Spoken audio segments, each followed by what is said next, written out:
Ronaldo Cunha Lima.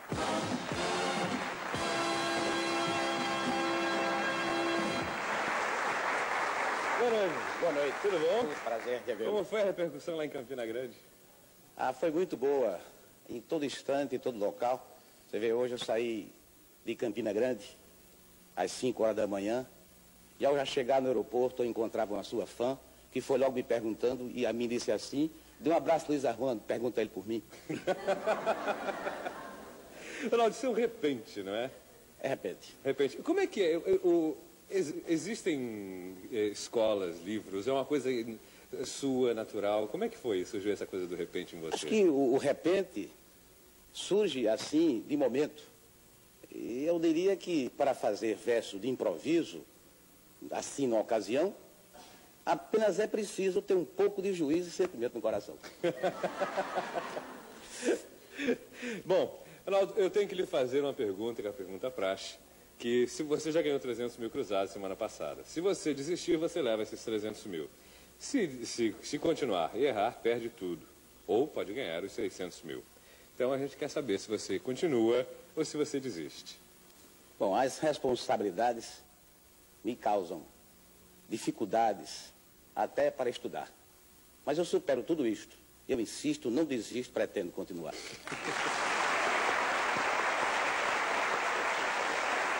Deise, por favor, envelope.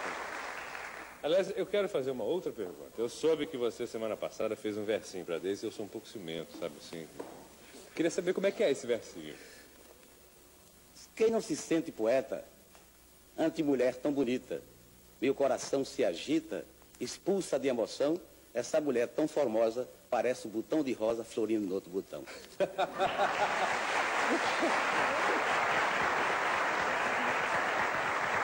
Um verso desse eu permito. Podemos ir às perguntas, então? Podemos. Vamos lá. Primeira pergunta. No livro O Poeta e o Homem, o escritor De Castro e Silva faz referência a 3 provas realizadas por Augusto dos Anjos na Faculdade de Direito do Recife.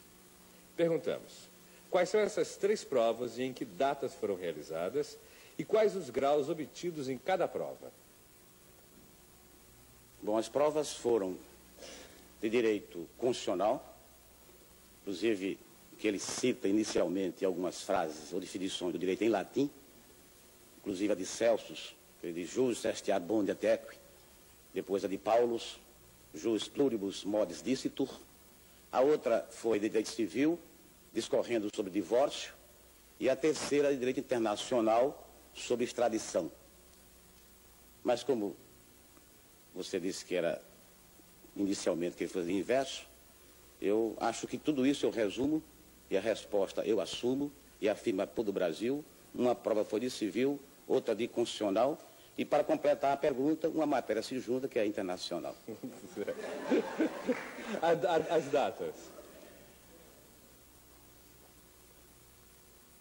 Foi em março. Eu me lembro este mês. E digo aqui para vocês que eu estudo com muito afinco, foi em 1905, e digo do jeito que o povo gosta, 14, 11 e 9. Só resta dizer que me aprove, diga, está certa a resposta. Está certa a resposta. Não, faltou. Os graus obtidos em cada prova. Tudo 9, 9, 9 foram as notas obtidas por Augusto como aluno nessas provas referidas. Agora sim, está certa a resposta. Segunda pergunta. Segundo alguns dos seus biógrafos, especialmente Horácio de Almeida em Augusto dos Anjos, Razões de Sua Angústia, o poeta teve um amor desventurado. Dizem que ele se apaixonara por uma camponesa e que seu pai lhe fizera ameaças, terminando por expulsar a moça do engenho, pois não queria que o filho casasse com uma empregada da fazenda. A jovem estaria grávida e, ante a ameaça do pai, Augusto dos Anjos escreveu um dos seus mais belos sonetos, Árvore da Serra. Pedimos para o candidato declamar esse soneto. As árvores, meu filho, não têm alma. E esta árvore me serve de empecilho. É preciso cortá-la, pois, meu filho, para que eu tenha uma velhice calma. Meu pai, por que sua ira não se acalma? Não vê que em tudo existe o mesmo brilho? Deus pôs alma no cedro e no juncrilho, e esta árvore, meu pai, possui minha alma. Disse e ajoelhou-se na rogativa: não mate a árvore, pai, para que eu viva. E quando a árvore, olhando a pátria serra, caiu aos golpes do machado bronco, o moço triste se abraçou com o tronco e nunca mais se levantou da terra. Está certa a resposta. Terceira pergunta. Em 13 de maio de 1909, 2 anos depois de formado, Augusto dos Anjos pronunciou uma conferência alusiva à libertação dos escravos. Perguntamos: em que local ocorreu essa conferência? Quais os escritores abolicionistas citados pelo orador? E quais os países escravocratas mencionados por Augusto dos Anjos? Em que local ocorreu essa conferência? Em 13 de maio de 1909. Que a rima eu renove. Em 1909, uma palestra muito boa, foi em verso, foi em prosa, no Teatro Santa Rosa, da capital João Pessoa. Certo. Quais os escritores citados por ele? Mostrando seu tirocínio, invocou José do Patrocínio, relembrou as suas falas, nos seus gestos puros e bravos, para defender os escravos que gemiam nas senzalas. Depois veio para o Brasil, relembrou Antonil, de virtudes singulares, ligou Gabriel Soares, e citar aqui eu quero, que Augusto também cita, o nosso grande Rocha Pita, inesquecível Silvio Romero. Certo. Quais os países mencionados por ele? Ele citou a nossa terra, depois foi para a Inglaterra, fez reportagem geral, e com a cultura tamanha, foi à Grécia, foi à Espanha, à Índia e a Portugal. Está certa a resposta. Quarta pergunta.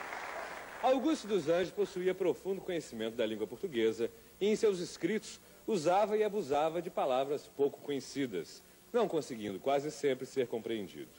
Seu texto na conferência de 13 de maio de 1909, por isso mesmo, seria duramente criticado por um poeta. Qual o nome desse poeta? Qual a confissão feita por esse poeta sobre a conferência? E em que jornal e em quais datas a conferência foi publicada? O escritor Santos Neto publica esses comentários, inclusive as críticas, em Perfis do Norte, publicado em 1910. Ele diz que o jornal oficial do Estado, caso a União, é quem fez a publicação. No caso, a União foi quem fez a publicação e não fez de uma só vez. Eu digo para todo ouvinte, começou no dia 20, houve um intervalo depois, publicado dia 22 e outro no dia 23. Certo. Qual era o nome do poeta? Era Araújo Neto. Não, desculpe, eu estou errando. Me perdoe, Luiz Armando, eu ia tirando o brilho. O meu era completo. Em vez de Araújo Neto, eu digo Araújo Filho. Está certo. E qual a confissão feita por esse poeta sobre a conferência? Ele disse: estive presente à conferência que Augusto dos Anjos pronunciou no Teatro Santa Rosa, na Paraíba. Paraíba era o nome da capital, hoje João Pessoa. Tantos foram os termos técnicos por ele empregados, que eu confesso que não tenho vergonha em confessar que não a entendi. Está certa a resposta. Quinta pergunta. Depois de formado, Augusto deu aulas em casa a rapazes que queriam concorrer às provas de faculdade, lecionando também numa antiga escola de João Pessoa. Perguntamos: que escola era essa? Quanto tempo lecionou nessa escola e quais as matérias que lecionou? Eu afirmo aqui o fano. Foi no Liceu Paraibano que revelou o seu valor e ali ganhava notoriedade ante toda a cidade como seu professor, mostrando sua cultura, ensinava literatura, ensinou geografia, mas aí há um registro e eu penso tudo isso, lógica e filosofia. Depois de tanto tempo, talvez no seu sofrimento, a sofrer alguns reveses, ao tempo que muito ligeiro, veio para o Rio de Janeiro depois de 2 anos e 3 meses. Está certa a resposta. Sexta pergunta. A fim de concursar-se a uma cadeira vaga em um colégio do Rio de Janeiro, Augusto dos Anjos tentou obter uma licença do Liceu Paraibano. Licença essa que lhe foi negada. Perguntamos, que colégio era esse? Quem lhe negou a licença? E qual a função que ocupava essa pessoa no estado da Paraíba? O desejo do poeta que alimentava no fundo era ele ser professor do Colégio Pedro II. Não queria recompensa. Pediu apenas licença como modesto professor, mas isso lhe foi negado pelo governador João Machado, que era governador. Está certa a resposta. Sétima pergunta. Finalmente, Augusto dos Anjos conheceu aquela que lhe conquistou o coração. Perguntamos, com quem Augusto dos Anjos se casou e qual o nome do seu sogro, quando foi realizado o casamento e qual a formação educacional e onde se formou a esposa do poeta? Esté Fialho Rodrigues dos Anjos, Agnello Cândido Lins Fialho. Quando foi realizado o casamento? Em cima estavam os santos. Embaixo estavam os anjos, no altar, ali aos seus pés. E ali, naquele momento, se celebrava o casamento, na presença dos fiéis, no dia 4 de julho de 1910. Certo. Qual a formação educacional e onde se formou a esposa do poeta? Ela era professora e cumpriu o seu ideal e tinha a sua formação pela autêntica vocação da sua escola normal. Está certa a resposta. Oitava pergunta. Casado, Augusto dos Anjos resolveu tentar a vida no Rio de Janeiro. Desligou-se do velho Liceu Paraibano, instalando-se com a esposa grávida na capital da República. Perguntamos, com quantos meses de gravidez se encontrava Esther, onde o casal foi residir inicialmente e onde trabalhou Augusto dos Anjos no Rio de Janeiro e quais as matérias que lecionou?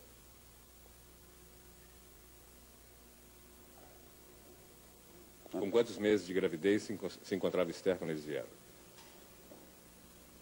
Bom, ele veio no mês de outubro de 1910.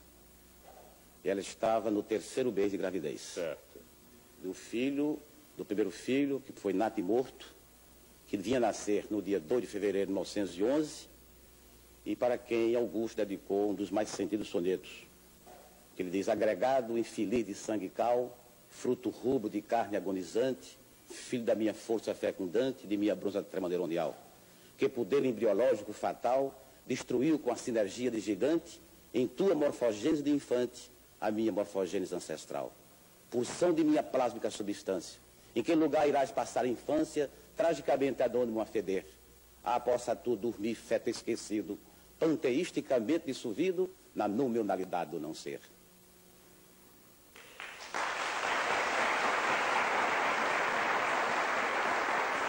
Mas onde ele foi residir inicialmente no Rio de Janeiro?